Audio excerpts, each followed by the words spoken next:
Siswa, selamat pagi para pelatih. Pagi.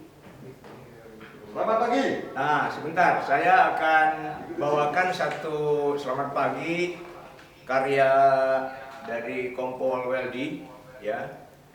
Sangat pori sekali. Jadi kalau saya katakan selamat pagi, maka Anda jawab pagi, pagi, pagi, satu hati untuk bangsa. Sekali lagi ya. Kalau saya katakan selamat pagi, maka Bapak Ibu sekalian akan mengatakan pagi, pagi, pagi, satu hati untuk bangsa. Oke, kita coba. Selamat pagi. Pagi. Oke. Tolong berdiri semua. Mohon berdiri semuanya. Selamat pagi. Pagi, pagi, pagi, satu hati untuk bangsa. Kita ulangi sekali lagi. Selamat pagi pelatih. Pagi, pagi, pagi, satu hati untuk bangsa. Luar biasa. Kita beri aplaus untuk Papua dan Papua Barat. Silakan duduk kembali, para pelatih. Baik, rupanya pagi ini akan lebih segar di Papua. Jakarta juga cerah. Ini suara sangat luar biasa ya. Sebelum kita masuk ke sesi berikutnya yang akan dibawakan oleh narasumber, saya akan membawakan dulu satu ice breaking. Seperti kata narasumber Sony Suharso bahwa ice breaking sangat penting kemarin di filmnya ya. Dan kita sudah bawakan dalam 3 hari ini adalah hari keempat. Baik Bapak Ibu sekalian, silakan kembali lagi para pelatih berdiri. Jadi ice breaking ini adalah kita akan membuat suasana hangat, membuat suasana nyaman, membuat suasana terbuka, membuat suasana lebih siap, ya, membuat suasana gelasnya kosong, tidak gelas penuh. Baik. Kali ini saya akan membawakan satu game di mana Bapak Ibu punya hobi. Ya, Bapak Ibu punya apa? Hobi atau kesenangan. Nah, kesenangan Bapak Ibu itu ada lebih dari satu, tapi pilih hanya satu saja, ya. Pilih hanya satu saja. Nah, Bapak Ibu sudah siap dengan kertasnya masing-masing ya. Kemarin kita punya kertas ya. Anda sudah siapkan kertas, masih sisa satu ya. Mohon disiapkan ya, kertasnya satu. Dibagi dua. Kertasnya satu dibagi dua. Nah, contoh.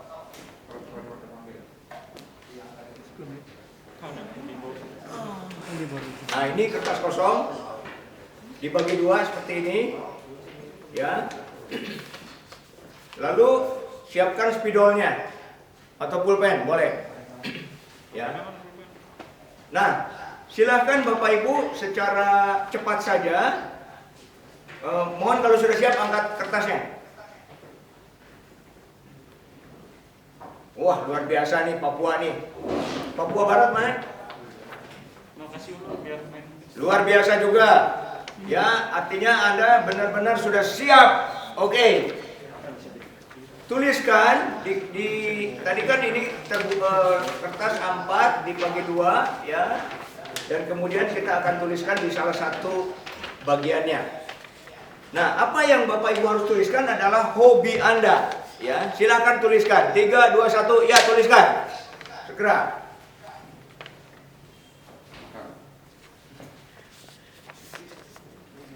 Baik, yang kedua di kertas sebelahnya ya, di kertas sebelahnya adalah coba Anda bayangkan suasana ya, suasana pagi hari ini di Papua dan Papua Barat, dan berikan suasana itu sebuah nilai 1 sampai 10. 1 adalah terendah, 10 adalah tertinggi.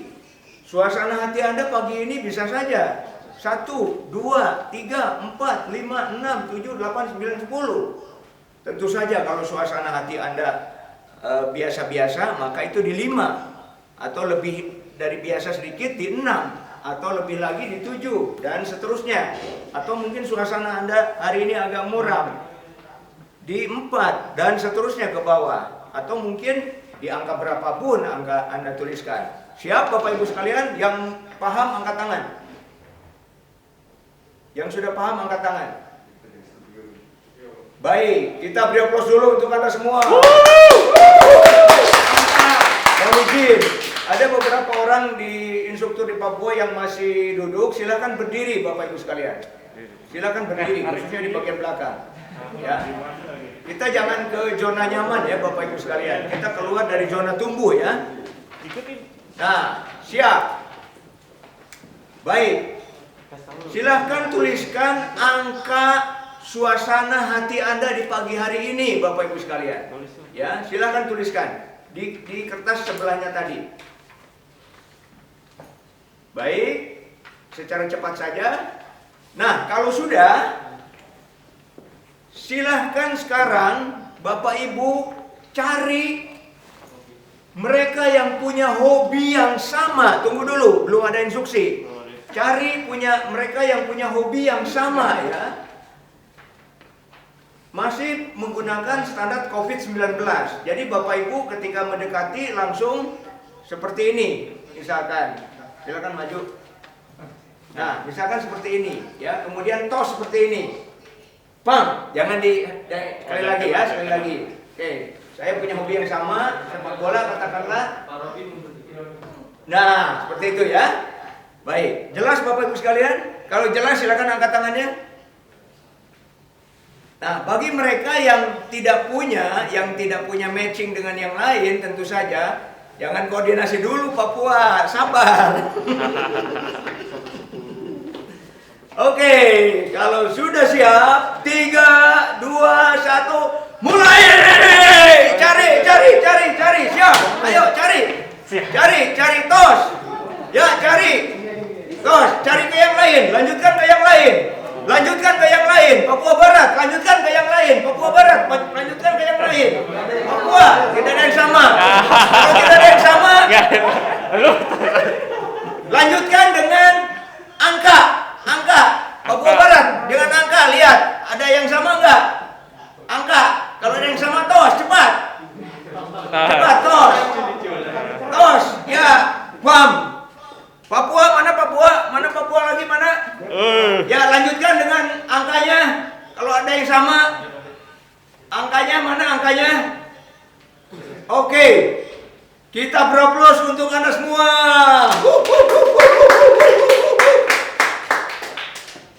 Baik, Bapak Ibu sekalian.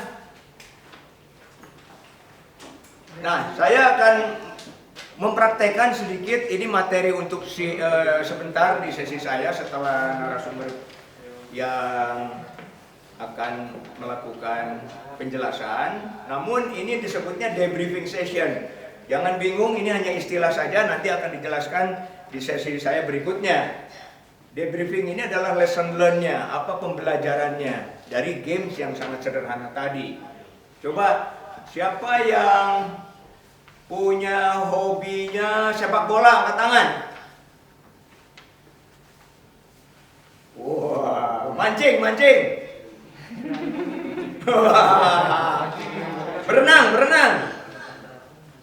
Berenang. Oh, ada tuh, 1 tuh, 2, oke, 3. Oke, yang hobinya jalan-jalan. Ada tuh. Yang hobinya shopping. Ada juga itu. Yang hobinya bersama keluarga. Ada yang hobinya tidur. Oke, tidak ada ya. Baik. Nah, ternyata Bapak Ibu sekalian, Bapak Ibu punya hobi ya, punya kesenangan. Nah, sekarang berapa nilai suasana hati Anda pagi hari ini? Siapa yang suasana hatinya adalah 1, angkat tangan. 1. Tidak ada. 2. Berapa? Tidak ada. 3. Bila matching dengan angkanya, angkat tangan ya. 4. Papua Barat. 5. Ya, ada 6, Hari bro hari. 7, Wih. ada 7 ya. Kita luar biasa. Kita beri aplaus dulu yang 7 tuh. Luar biasa. 8. Iya, Papua Barat banyak tuh 8. Kita beri aplaus Papua Barat tuh. Papua juga ya. 9. Wih, banyak ya. Mana Papua Barat 9 ada? Ada. Kita beri aplaus Papua Barat tuh 9. Dan last but not least, yang angkanya 10. Wih bahaya 10 sendiri. mana 10? Papua 10 ada? Selain yang di rumah, yang selain di SPN ada? Tadi jat kompor tadi. Oke, berarti 9 ya. Nah, angka tertinggi adalah 9, angka terendah adalah 7. Kita beri aplaus untuk Anda semua, Bapak Ibu sekalian. What are the values? Apa arti di balik angka-angka itu?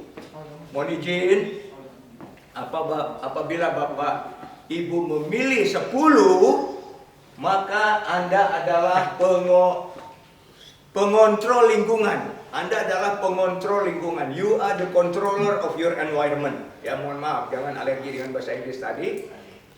Kita adalah pengontrol lingkungan. Kalau kita jawabnya kurang dari 10, walaupun 9 tadi Bapak Ibu sekalian sebagai angka tertinggi Bapak Ibu, maka Anda adalah korban lingkungan. You are the victim of your environment. Mengapa korban lingkungan? Karena Anda masih menyisakan 10 dari apapun yang Anda rasakan tidak pada moodnya Bapak Ibu sekalian. Katakanlah misalkan tadi telat bangun sehingga bukanya sahurnya terburu-buru ya, atau tadi ada anak Anda yang sudah boring tinggal di rumah ingin jalan-jalan dan Bapak Ibu sekalian masih dalam tugas. Nah, kita bayangkan Bapak Ibu sekalian apabila kita di dalam tugas kita masing-masing dan kita memilih 6 atau 7 atau bahkan 9 Bapak Ibu sekalian. Maka betapa prihatinnya institusi tempat kita berada. Karena kalau kita rata-rata memilih 6, maka secara fisik Bapak Ibu di sana 10. Secara fisik keberadaan Anda. Tapi secara mentally Anda hanya 60%.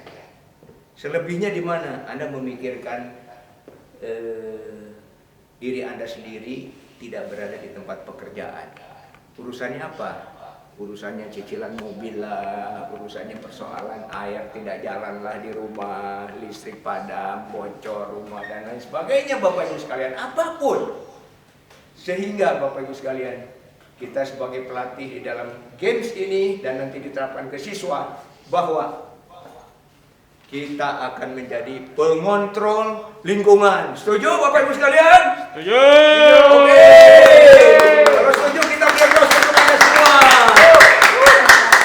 Nah, sebagai kesimpulan, games ini adalah namanya derajat keberadaan kita Bapak Ibu sekalian, yang kita bisa bawakan di pagi hari nanti pada siswa Prabanoken Bapak Ibu sekalian. Setuju?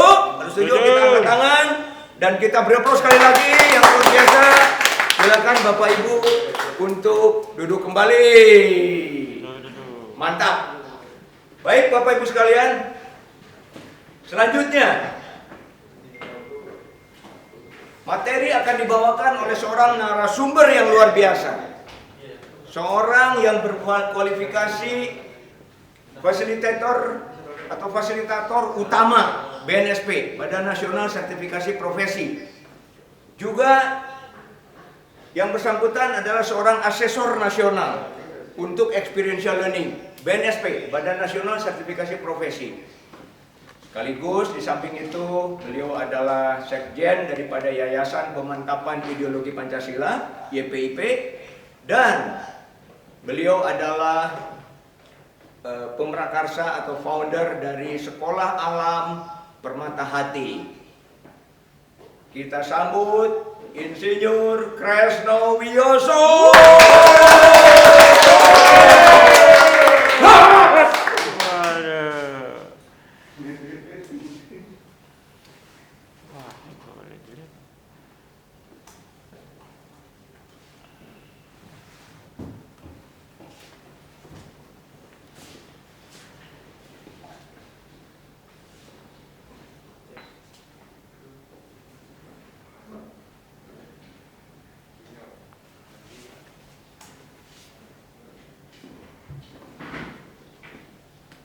Aman nih? Enggak aman. Ganti kamera TV aja.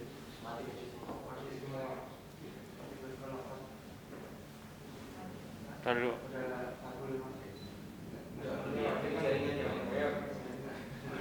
Mati kan? Belum. Assalamualaikum warahmatullahi wabarakatuh. Waalaikumsalam Salam warahmatullahi sejahtera wabarakatuh. bagi kita semuanya. Namo Buddhaya. Salam kebajikan. Selamat pagi. Ya, saudara-saudara semuanya, kita pada pagi hari ini sudah akan memulai pembelajaran tentang metode experiential learning. Minggu kemarin sudah dibicarakan bersama mengenai metode experiential learning. Apa itu metode experiential learning itu sendiri?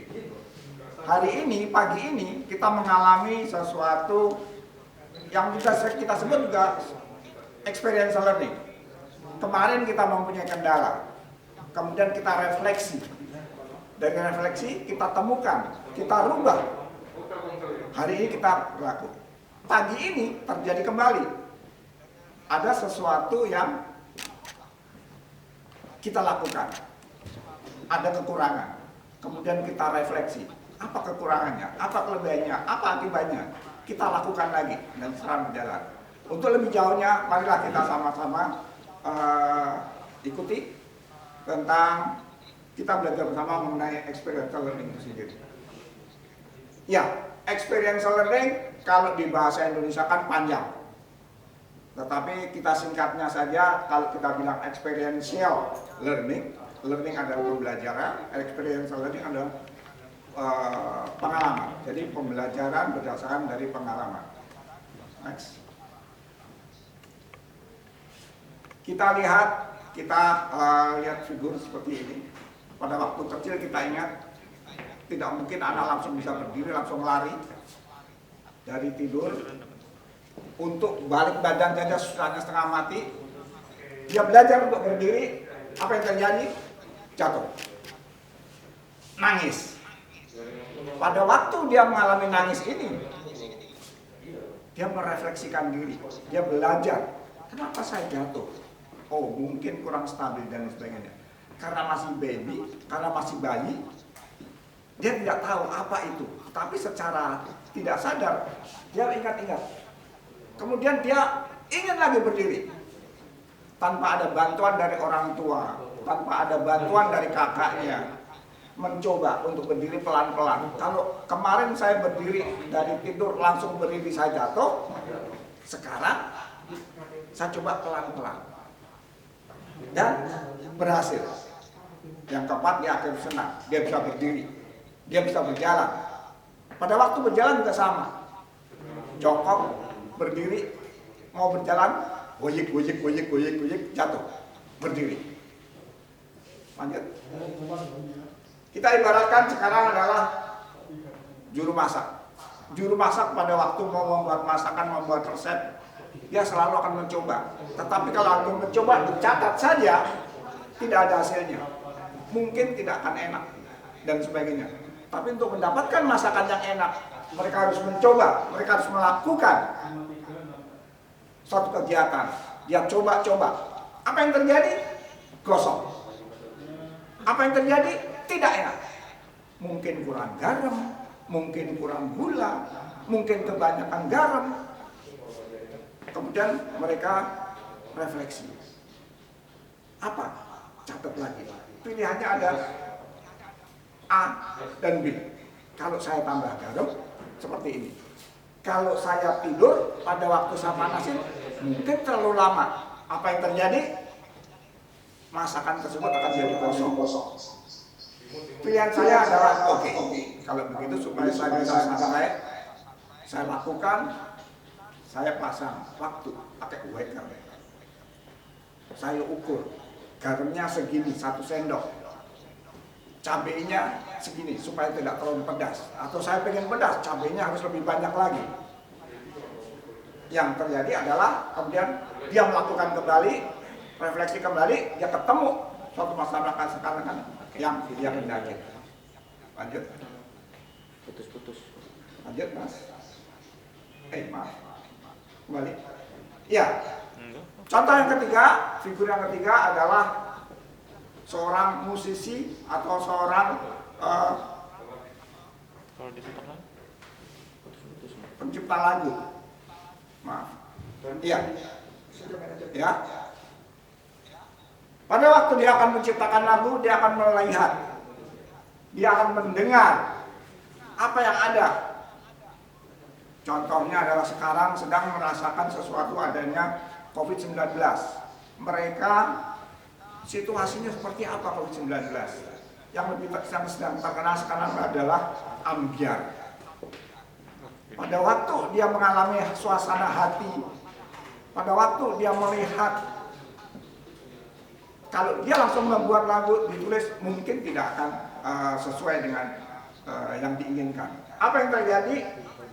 Dia akan mencoba dulu, ngek-ngok, main piano juga, ketemu kurang do, kurang sol, dan lain sebagainya. Kemudian dia lakukan, ternyata sudah enak. Setelah mereka sudah sudah benar, dia catat, dan hasilnya adalah suatu lagu yang bisa kita dengarkan dengan indah dan sebagainya. Sehingga kalau kita lihat kembalikan ke coba apa itu experiential learning, yaitu adalah praktek. Kita melakukan suatu tindakan, kemudian kita refleksi atau kita merenungkan apa yang sudah kita lakukan tadi. Kurang ini, kurang itu, apa maknanya, kemudian memahami. Kita paham terhadap yang kita pilih, kemudian jangan lupa lakukan kembali. Dengan begitu siklus daripada experiential learning akan bisa berjalan. Nah, lanjut. Apa itu experiential learning itu sendiri? Kita lihat di sini adalah kita melihat tadi experiential learning bukan hasilnya. Experiential learning bukan hanya titik akhirnya adalah seperti ini. Tetapi experiential learning merupakan dari mulai belajar berdiri sampai dia bisa berdiri.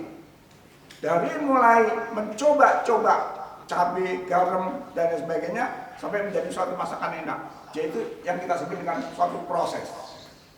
Experiential learning is proses. Ya, proses pembelajaran yang melibatkan setiap peserta ke dalam aktivitas.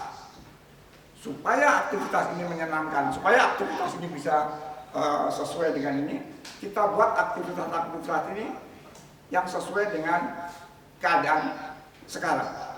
Keadaan pada waktu kita melakukan itu. Yang kita sebut di sini adalah aktivitas yang kekinian, ya. Jangan lupa ada unsur menantang. Sehingga dengan unsur menantang tersebut orang akan ingin mencapai suatu tujuan dengan capek. Tanpa ada suatu tantangan, nggak menarik. Contoh soal yang sederhana. Anak-anak kota kita ajak ke mall, mungkin tidak begitu suka.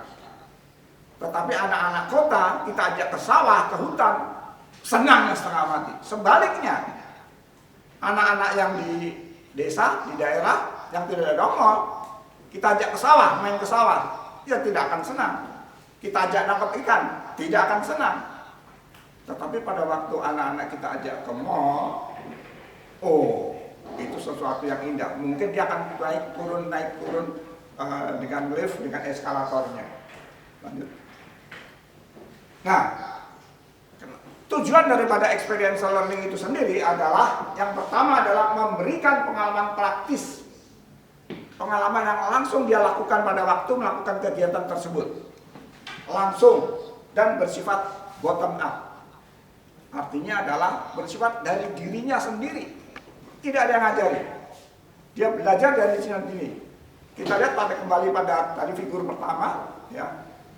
Anak belajar berdiri, tidak ada yang ngajarkan. Dia belajar berdiri, kemudian dia refleksi, dia memikirkan, kenapa saya jatuh? Dia berusaha untuk berdiri, akhirnya bisa. Sehingga itulah kita sebut dengan bottom up. Ya. Sehingga menjawab bagaimana peserta dapat menerapkan nilai-nilainya tanpa harus didikte. Apalagi anak sekarang tidak suka dengan didikte. Ya. Maunya dia tingkahnya sendiri, tapi dia akan belajar dari pengalamannya. Yang kedua adalah membuat refleksi. Setiap kegiatan mereka akan merefleksikan diri, kenapa kok saya seperti ini? Ada suatu tindakan yang maaf kita anggap bodoh kalau kita tidak akan pernah belajar dari pengalaman yang sudah kita lakukan. Kalau dia merasakan ada sesuatu, pasti dia akan belajar, oh kenapa saya kok begini kemarin? Kenapa kok saya ulangan dapat jelek? Oh saya kurang belajar. Kenapa kok saya naik sepeda motor jatuh? Ingat pada waktu kita dulu belajar naik sepeda. Begitu dibelikan sepeda oleh bapak ibu, dengan senangnya kita akan naik sepeda. Jatuh. Dengan susah payah kita belajar sampai luka-luka pun akan jalankan. Itu adalah tindakan yang menantang, ya. Dan dia akan merefleksikan diri, belajar dari pengalamannya. Yang ketiga, tujuan experiential learning adalah menghubungkan relevansi nilai-nilai dan terobosan yang diperoleh peserta dari proses refleksi tersebut. Pada waktu refleksi, pada waktu dia diam setelah melakukan kegiatan, dia akan memikirkan apa kekurangannya, apa kelebihannya. Itulah yang kita sebut dengan nilai-nilai. Apa yang bisa saya ambil? Kalau saya belajar tentang sopan santun, kalau masuk rumah harus assalam, assalamualaikum, salam, shalom, ya. Tetapi kalau hanya disuruh, nggak akan jalan. Tetapi begitu masuk ke dalam suatu rumah, ketok-ketok, nggak ada suara, diam aja, nggak ada suara, pintu tutup, nggak ada yang jelas. Tapi kalau kita ketok-ketok kemudian assalamualaikum, atau salam, atau selamat pagi, ada jawaban. Akhirnya kita belajar, oh kalau begitu saya harus memberi salam kalau masuk ke dalam rumah. Itulah yang kita sebut dengan nilai. Yang keempat adalah tujuan experiential learning adalah menerapkan aplikasi pembelajaran. Jadi pada waktu kita melakukan kegiatan, bukan kegiatan itu sendiri, tapi adalah aplikasi pembelajaran dan itu teorinya ada. Kalau di sekolahan, untuk sekolahan biasanya dihubungkan dengan teori. Nanti lanjut. Nah, kemarin pada waktu Pak Sony kita bicara, kita ini adalah fasilitator. Kita ini bukan instruktur. Kemudian dijelaskan sedikit mengenai perbedaan instruktur dan fasilitator. Apa itu fasilitator? Nah, peran daripada fasilitator ya, yang adalah kita hanya menjembatani. Jadi kita menghubungkan untuk mempercepat proses refleksi tadi. Kalau tadi pada waktu kita menjadi musikal, kita tidak ada yang mengarahkan, tidak ada menjembatani, mungkin prosesnya akan lama. Pada waktu anak belajar berdiri tadi, jatuh, prosesnya lama. Tetapi kemudian ada orang tua yang ikut membimbing, ayo berdiri, digandeng, begini caranya. Prosesnya akan lebih cepat sehingga mempercepat anak tersebut bisa berdiri. Jadi intinya menjembatani atau dalam arti menjembatani bisa termasuk dalam menerjemahkan atau memaknai atau menganalogikan atau memberikan transfer pengalaman apa yang didapat dengan kenyataan nanti. Lanjut. Bicara mengenai transfer sendiri, ya.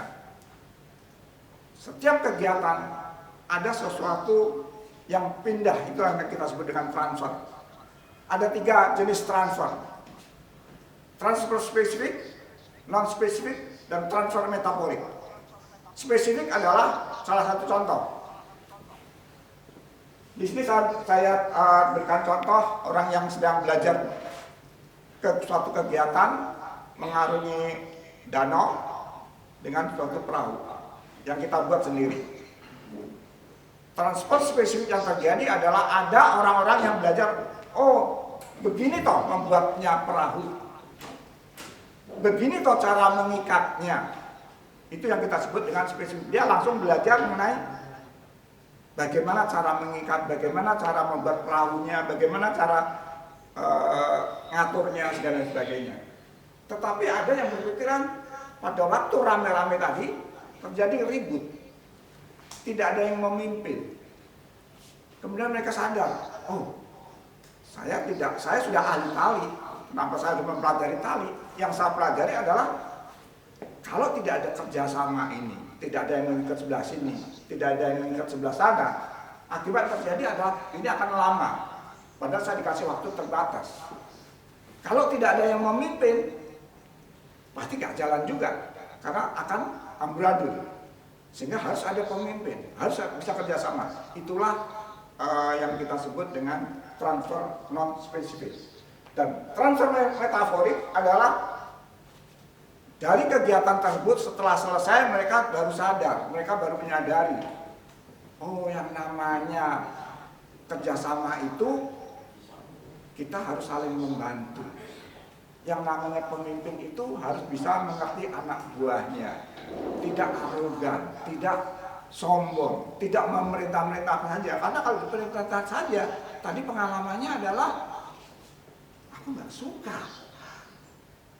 Jadi kalau saya jadi pemimpin, saya harus begini. Nah, bukan kebutuhan seorang pemimpin, bukan kebutuhan untuk bekerja sama, tetapi adalah apa yang harus kita lakukan. Intinya itu metafora. Lanjut. Ya, kita sekarang belajar mengenai bagaimana kita memfasilitasi, bagaimana teknik fasilitasi. Ada banyak di dunia ini teknik fasilitasi. Lanjut, Mas. Ya. Generasi pertama dulu, pertama kali experiential learning muncul tahun 1941 oleh Kurha. Ada suatu kegiatan yang kita sebut sekarang ini bisa kita sebut kegiatan pramuka, gerakan kepanduan. Ya. Di mana kepanduan itu sebenarnya adalah experiential learning. Mereka tidak ada fasilitatornya juga ada di situ. Ya. Kemudian ada setelah mereka naik gunung, setelah mereka mengadakan suatu perjalanan, kemudian mereka bisa memetik intisari dari kegiatan tersebut sendiri. Yang kita sebut dengan ada satu orang yang pada waktu itu dengan nyeletuk tiba-tiba dia bilang, oh let the mountain speak for themselves. Artinya adalah kita bicara bersama-sama. Nah, pengalaman itulah yang diajarkan, dia belajar sendiri. Kalau sekarang kita sering mengatakan learning by doing. Pramuka itu tidak diajarkan kamu membuat jembatan, kamu membuat P3K, kamu jalan-jalan. Intinya adalah ini. Saya adalah salah satu pramuka dari kecil sampai sekarang masih pramuka. Saya bisa memetik apa yang dilakukan oleh pramuka zaman dulu. Naik gunung, bukan sekedar naik gunungnya. Saya jalan, bukan sekedar jalannya, tetapi bisa menumbuhkan rasa percaya diri saya. Saya diajari masak sendiri. Pada waktu camping terjadi itu. Nah, pembelajaran dari mana? Dari pengalaman itu. Tidak ada yang mengajarkan, tapi dari pengalaman. Itu adalah generasi pertama. Lanjut. Untuk generasi kedua, ya. Generasi kedua ini adalah kegiatan yang sudah difasilitatori oleh seorang fasilitator atau oleh seorang instruktur. Setelah kita melakukan kegiatan pada waktu refleksi, instruktur lebih banyak memimpin atau fasilitator lebih banyak memimpin. Mengatakan harusnya begini, A, B, C, dan selanjutnya. Jadi peserta misalnya dia setelah melakukan kegiatan hiking, fasilitator mengatakan, kamu harusnya kerja sama-sama, jalannya sama-sama. Kalau ada yang lebih berat harus begini, kamu harus saling memperhatikan. Di sini intinya adalah masih top down, ya. Tetapi mereka sudah belajar, peserta sudah belajar sendiri mengikuti apa yang dilakukan. Ada kemungkinan apa yang dikatakan fasilitator, enggak seperti itu. Tetapi karena dia instruktur ya kita jalani. Tapi intinya dia belajar dari pengalaman sendiri. Jadi fasilitator lebih banyak membimbing dan melakukan intervensi terhadap proses belajar peserta. Disebut juga dengan learning by doing karena belajarnya dari ini, ikuti. Generasi yang ketiga yang kita sebut dengan debriefing, ya, atau the experience. Tadi sudah disinggung oleh Pak Robi mengenai debriefing ini. Ini generasi ketiga ini yang sekarang sedikit lebih populer, ya. Bukan berarti generasi satu dan kedua itu salah, bukan. Ya, pada waktu kita melakukan anak kecil generasi satu mungkin generasi kedua mungkin cocok, ada kita ajarkan dan sebagainya. Ya. Kalau kita ingin cepat, kita bisa menggunakan generasi ketiga. Caranya adalah peserta diajak berbagi untuk mengungkapkan. Jadi setelah kegiatan kita duduk bersama-sama dalam satu lingkaran, diskusi, usahakan lingkaran tersebut tidak ada di belakang dan sebagainya, semua dalam satu lingkaran. Kemudian saling sharing pengalaman, apa yang dirasakan, apa yang dilihat dan sebagainya. Dihubungkan dengan materi-materi apa yang kita bicarakan. Kalau kita bicara Pancasila, pada waktu diskusi tersebut, game-game atau kegiatan-kegiatan tersebut kita arahkan ke yang bernilai tentang Pancasila, misalnya tentang gotong royong, misalnya tentang emansipasi, empati, kemudian toleransi dan sebagainya. Tumbuh dari pada waktu diskusi tadi akan menceritakan, oh saya tidak terperhatikan pada waktu kegiatan tadi, karena saya gemuk, mereka tidak mau gotong saya, tidak mengangkat saya, dan sebagainya. Ini tidak benar, harusnya tetap aja harusnya digotong. Nah, dari pengalaman-pengalaman ini, kemudian muncullah generasi keempat, ya, ini adalah generasi yang terakhir, di mana bukan generasi yang terakhir, masih ada generasi yang biasa kita lakukan, ya. Generasi keempat ini adalah direct from loading the experience. Kalau tadi orang melakukan kegiatan, kemudian diskusi, sekarang sebelum melakukan kegiatan, sudah ada masukan-masukan. Contoh, kita akan melakukan suatu kegiatan, fasilitator akan mengatakan, Anda akan berjalan dari sini ke sana, waktunya sekian jam, ininya sekian jam, perhatikan ini, itu, dan ada. Aturan-aturannya sudah ada. Kemudian setelah melakukan kegiatan, mereka diskusi lagi, mengambil nilai-nilainya, kemudian mereka melakukan kembali apa yang sudah ada, sehingga dia akan memperbaiki kekurangan-kekurangannya dan kelebihan-kelebihannya bisa ditingkatkan kembali. Inilah generasi keempat yang sekarang sering kita sebut dengan kegiatan experiential learning. Nah, saat kegiatan generasi 1, 2, 3, 4 tadi itu bisa digunakan sesuai dengan zamannya, sesuai dengan umurnya. Ya. Dan inilah yang kita akan lakukan.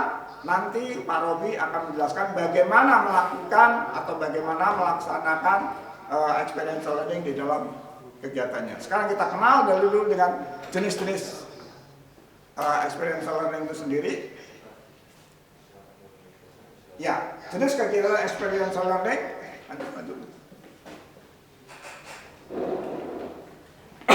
rekreasional. Ya.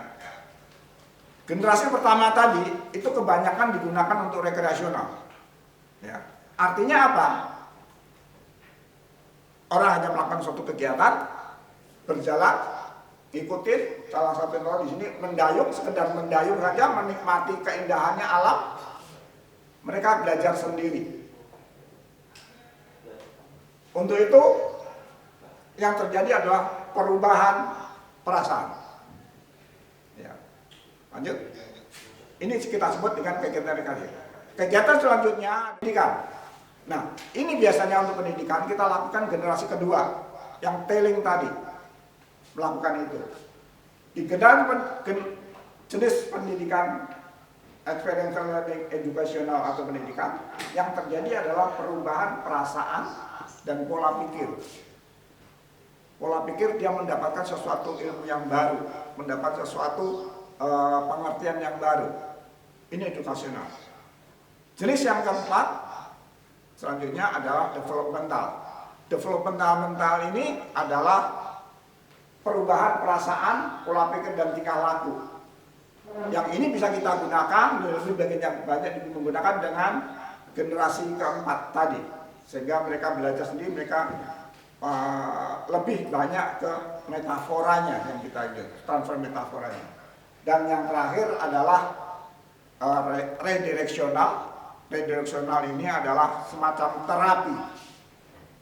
Contoh adalah teman-teman yang kena narkoba dan sebagainya, bisa kita ajak ke gunung dan sebagainya, mendengar terapi sehingga dia akan terjadi berubah. Inilah sepintas mengenai experiential learning itu sendiri, dan selanjutnya Pak Robi akan meneruskan bagaimana experiential learning ini diterapkan pada untuk kegiatan di lapangan, dan nanti setelah Pak Robi akan diteruskan oleh narasumber selanjutnya bagaimana menerapkan metode experiential learning ini sendiri untuk pembelajaran wawasan kebangsaan ini. Terima kasih, sampai ketemu di Papua. Salam Banoken. Ya, silakan Pak Robi, Papua tangan terus.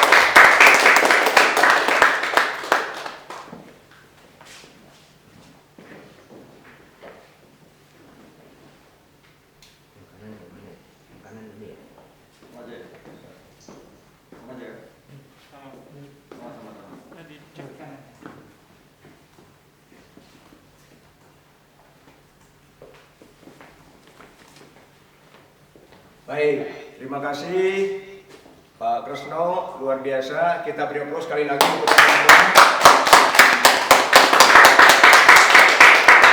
Kita akan beralih ya kemari supaya istilahnya lebih mantap, dalam artian lebih interaktif untuk sesi yang memang memerlukan interaksi peserta.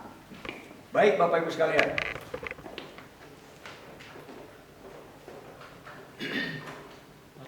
Tadi Pak Kresno sudah menjelaskan dengan luar biasa bahwa experiential learning itu kekuatannya adalah sebuah proses, bukan hasil. Ya, sehingga di dalam hal ini proses itulah yang harus kita elaborasi. Nah, bagaimana mengelaborasinya? Seorang pelatih experiential learning itu perlu memahami bagaimananya ya. Nah ini tadi how ya, bagaimananya ya. Nah kalau bagaimananya ini sudah paham, maka kita akan lebih paham. Secara otomatis kita akan membawakannya dengan lancar. Nah yang pertama adalah bahwa untuk siswa Banoken tidak cukup hanya untuk rekreasi saja, yang tadi sudah dijelaskan. Karena rekreasi itu hanya change our feeling. Sementara tuntutan siswa Banoken adalah mereka harus mampu untuk change their thinking atau pola pikir mereka, siswa, dan change their behavior, perilaku, ya, sikapnya dulu harus berubah.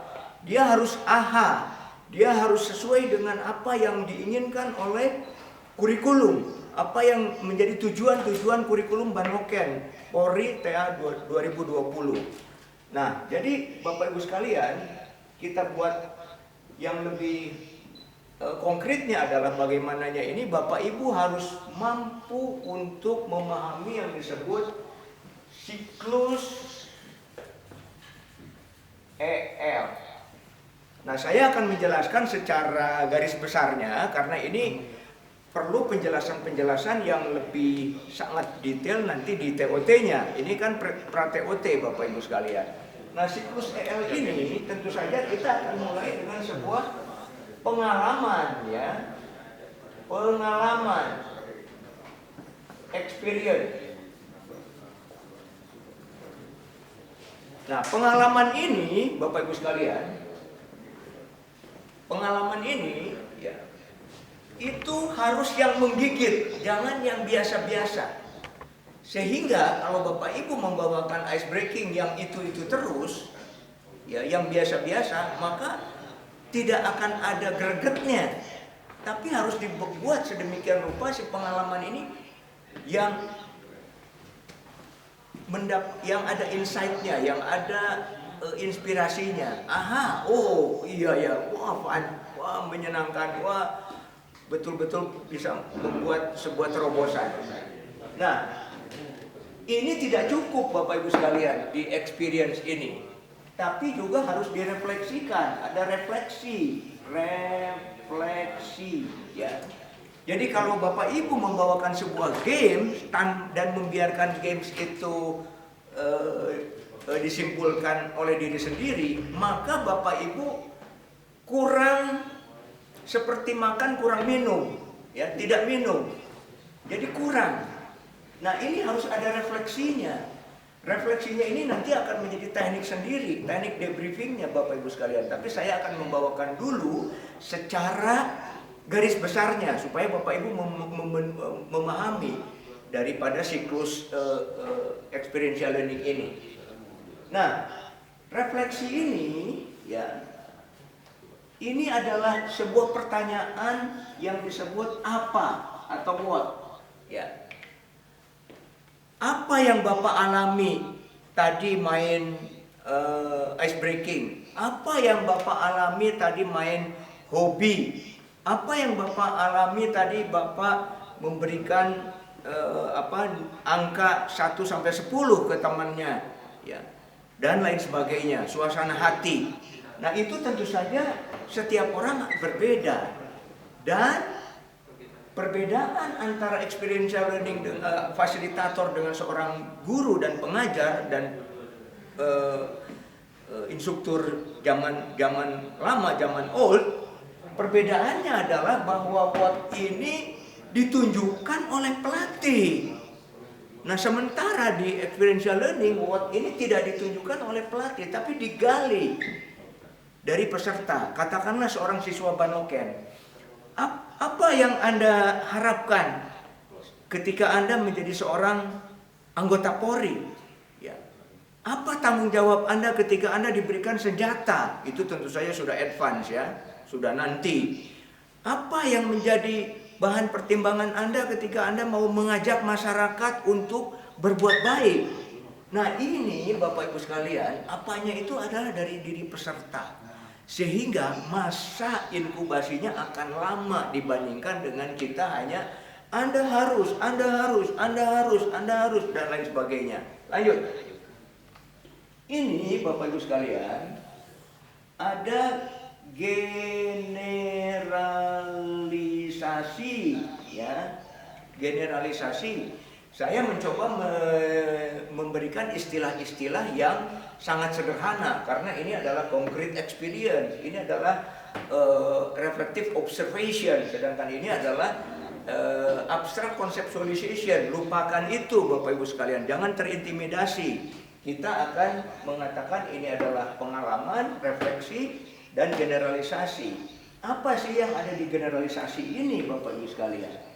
Generalisasi sebetulnya singkatnya adalah semua itu setelah what itu ada so what. Lalu apa? Kalau seorang siswa Panokan sudah mengatakan apa yang Anda harapkan dan dia sudah mengatakan harapan saya jadi anggota Polri adalah saya ingin mengangkat harkat hidup keluarga saya. Saya ingin menjadi orang yang membanggakan bagi keluarga saya dan masyarakat dan lingkungan dan bangsa dan negara. Lalu apa? Nah ini sebetulnya bagaimana? Ya. Nah bagaimana ini Bapak Ibu sekalian? Harus dia jawab melalui sebuah teori-teori, dasar teori ataupun hal-hal yang berhubungan dengan yang menguatkan dia, ya. Nah, saya tidak akan detail dulu nanti supaya tidak membingungkan Bapak Ibu sekalian. Ini adalah proses berpikir lah Bapak Ibu sekalian, kurang lebih, ya. Ini adalah proses berpikir bahwa apa yang saya dapatkan dari institusi Polri itu akan saya manfaatkan untuk kemaslahatan diri sendiri maupun bangsa dan negara, masyarakat umum. Salah satunya adalah karena saya ingin berbuat sesuatu, bagaimana saya mengimplementasikan, bagaimana saya berguna bagi lingkungan saya, bagaimana saya berguna bagi keluarga saya, bagaimana saya berguna bagi bangsa dan negara. Lanjut. Ini tidak cukup Bapak Ibu sekalian, harus diikuti dengan lingkaran yang selanjutnya, ya, yang disebut ini adalah implementasi. Ya. Ini banyak istilah. Kalau di istilah yang agak akademisnya ini adalah active experimentation, ya, lupakan. Nah, ini akan menjadi siklus tersendiri seperti ini. Nah, inilah yang disebut siklus experiential learning Bapak Ibu sekalian. Sehingga dalam hal ini, ya, siklus ini akan dilengkapi dengan sebuah hubungan, ya, antara pengalaman dan teori-teorinya serta contoh. Misalkan kalau di dalam refleksinya kemarin kita banyak kekurangan, ya, karena masalah sinyal, karena masalah cuaca, maka implementasinya bagaimana kita harus improve, harus tingkatkan, yaitu dengan ditingkatkan menjadi zooming dan istilahnya sound dan videonya kita pisahkan. Ini di sini Bapak Ibu sekalian. Demikian juga apabila experience-nya kurang, apa sih yang harus kita tampilkan? Apa referensinya? Ya, sehingga kita bisa menampilkan experience ini yang luar biasa bagi siswa Prabanoken nanti Bapak Ibu sekalian. Ini namanya dialektika, ya. Kalau dialektika di dalam yang Bapak Ibu ketahui kan perulangan, ya, sejarah berulang, sangkan paraning dumadi, ya, kalau di bahasa Jawanya, atau dialektika Bapak Ibu sekalian, itu keberulangan, ya. Nah, kita lanjut Bapak Ibu sekalian. Secara gambaran umum ini ada proses dari sini kemari, ya, proses dari sini kemari. Ini adalah bidang pekerjaan. Tugas, ya, saya katakan tugas lah. Sedangkan proses dari sini kemari ini namanya adalah goal setting. Goal setting itu rencana tindakan. Goal setting itu adalah set goal, ya, tujuan. Set tujuan. Nah, Bapak Ibu sekalian, lengkaplah sudah secara paling sederhana, ya, bahwa contoh kita ambil experience-nya adalah experience siswa Banoken. Mengapa dia akan menjadi siswa Banoken? Ada dan direfleksikan, ya. Atau kita main games. Games apa yang kita akan mainkan di sini? Katakanlah games tentang Indonesia Pusaka. Lalu kita refleksikan dari games itu, nanti kita mainkan, ya, di Papua, ya, Indonesia Pusaka. Nah, apa yang kita refleksikan dari Indonesia Pusaka? Oh, ternyata Indonesia itu negara besar dari Sabang sampai Merauke, dari Pulau Miangas sampai Pulau Rote. Oh, Indonesia itu negara besar karena ada 540 suku dan etnis. Oh, Indonesia itu negara besar karena ada 724 bahasa dan dialek. Dengan segala resource-nya, itu ada di sini Bapak Ibu sekalian. Lalu Apa generalisasi? Apa pemikiran selanjutnya? Pemikiran selanjutnya adalah bagaimana kita menjaga Indonesia ini atau keindonesiaan ini tetap utuh, Bapak Ibu. Ini jangan dilewati. Kita tahu kita kaya di sini. Bagaimana menjaga kekayaan kita ini tetap utuh, tidak dipermainkan oleh bangsa-bangsa lain. Dan bagaimana kita menularkan pada generasi muda Prabanoken ini, Bapak Ibu sekalian di sini. Nah, itu tidak cukup, Bapak Ibu sekalian. Harus diterapkan di sini, namanya saya berikan merah ya. Now what? Ya. Now what itu sekarang apa? Ini adalah implementasinya, Bapak Ibu sekalian. Jadi kalau Bapak Ibu hanya 1, 2, 3 dan terputus, maka kita tidak action. Kita hanya di dalam sebuah teori-teori ya. Oke.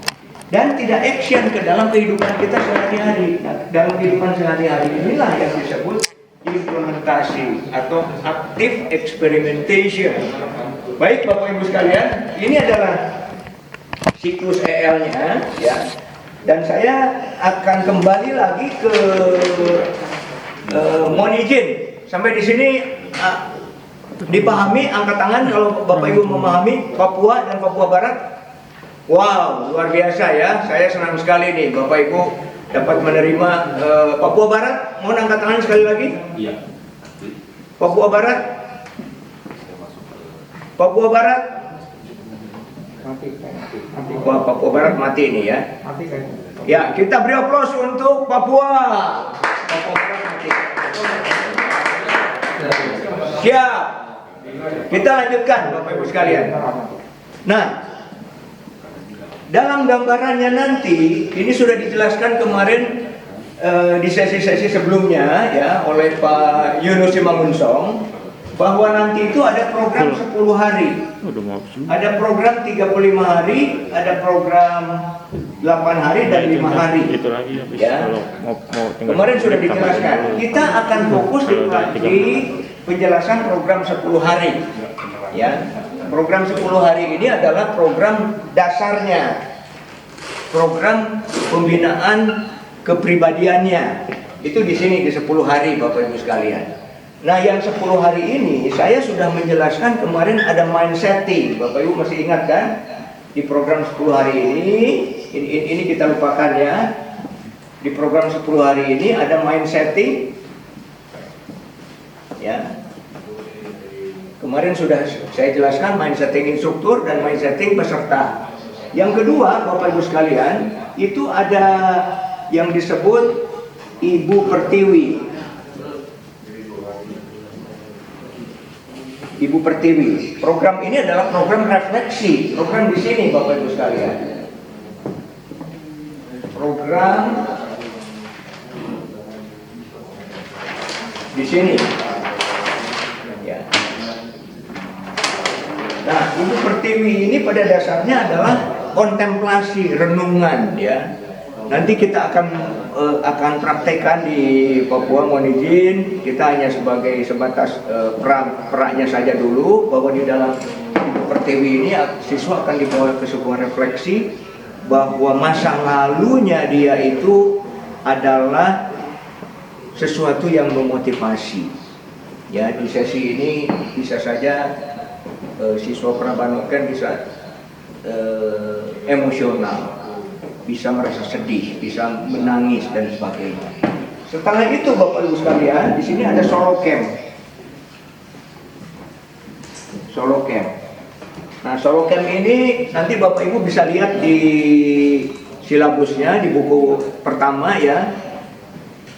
Itu di solo camp di Hanjar 1, nanti Bapak Ibu bisa buka. Ada pelajarannya, ada itinerary-nya, detailnya. Di solo camp ini adalah siswa dibawa ke pantai Besgi, kemudian di sana sudah disiapkan tenda Raja Wali, sudah disiapkan matrasnya, siswa bawa air minum, siswa bawa pena, siswa bawa kertas yang sudah kita siapkan, dan dia harus menuliskan pengalaman renungannya dia, Bapak Ibu sekalian. Jadi kalau tadi ini adalah perenungan in action, ini adalah perenungan kontemplasi diri, Bapak Ibu sekalian, di Solo Camp. Nah, esok harinya ini akan direfleksikan, ya, akan difasilitasi oleh pelatih, oleh fasilitator, dan ini akan dibawakan di hadapan siswa semua. Ya, saya punya banyak contoh untuk pramugari dan pilot Garuda Indonesia, dan banyak sekali puisi-puisi yang sangat luar biasa, banyak sekali narasi-narasi yang sangat luar biasa, yang menggugah, yang memotivasi, yang membuat kita wah, luar biasa. Sehingga nanti siswa Banoken itu setelah bergabung itu menjadi seorang yang memiliki karakter yang tangguh, Bapak Ibu sekalian. Kenapa? Karena anchornya sangat kuat, ya, jangkarnya kuat sekali. Nah, kemudian ada juga di sini kegiatan-kegiatan yang sifatnya outdoors activity, ya, outdoors activity. Ini ada turun tebing nanti di lokasi SPN Papua. Ya, ada juga kita mainkan games-games baru di pohon, nanti kita akan buatkan. Ada juga mendayung, bikin rakit, tadi Pak Kresno sudah menjelaskan. Ada juga inisiatif-inisiatif kecil, games-games kecil tentang percaya, games-games tentang gotong royong, games-games tentang inovasi, games-games tentang rendah hati, games-games tentang integritas, dan lain sebagainya. Nah, di akhir acara ada belanja masalah ke perkampungan setempat, atau juga bisa membersihkan kerja bakti dan lain sebagainya, ya. Nah, sampai di sini Bapak Ibu sekalian, di akhir acara nanti akan ada upacara penerimaan siswa.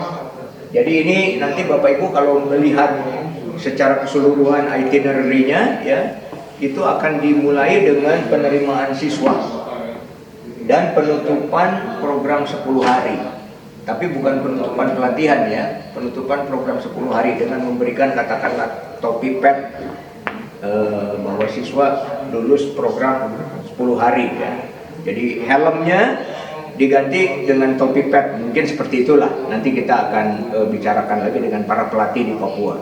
Sampai di sini bisa diterima? Mohon izin, angkat tangannya. Wow, luar biasa. Papua Barat. Oke, kita beri aplaus untuk Anda semua. Ya. Kalau ada pertanyaan, silakan Bapak Ibu sekalian masukkan ke web TOT-nya, ya, bila ada pertanyaan sementara. Nah, saya akan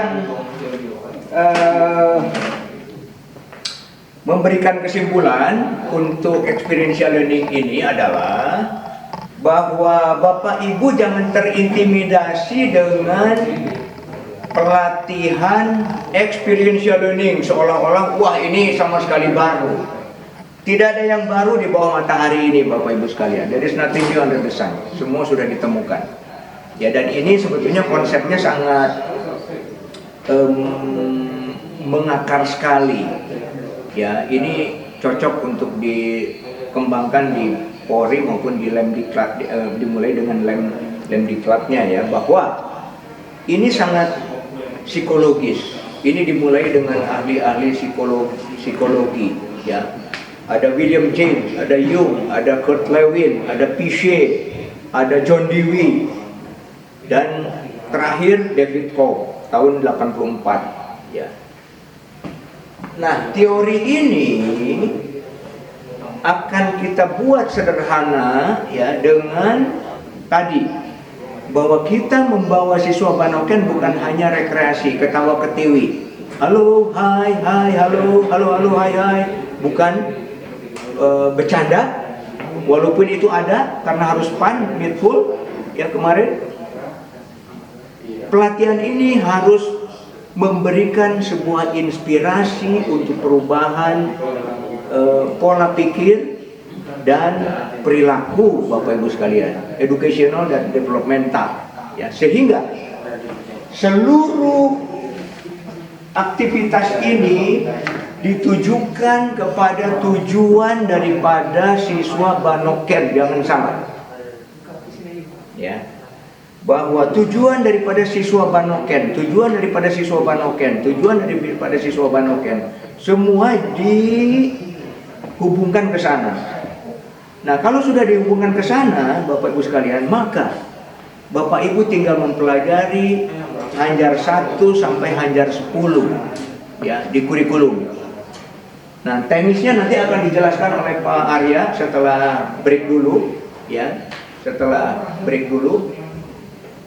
Nanti setelah break kita akan masuk lagi untuk sesi pembahasan buku 1 kurikulum dan buku 2 tentang petunjuk pengajarannya. Baik, kita beri aplaus untuk Anda semua.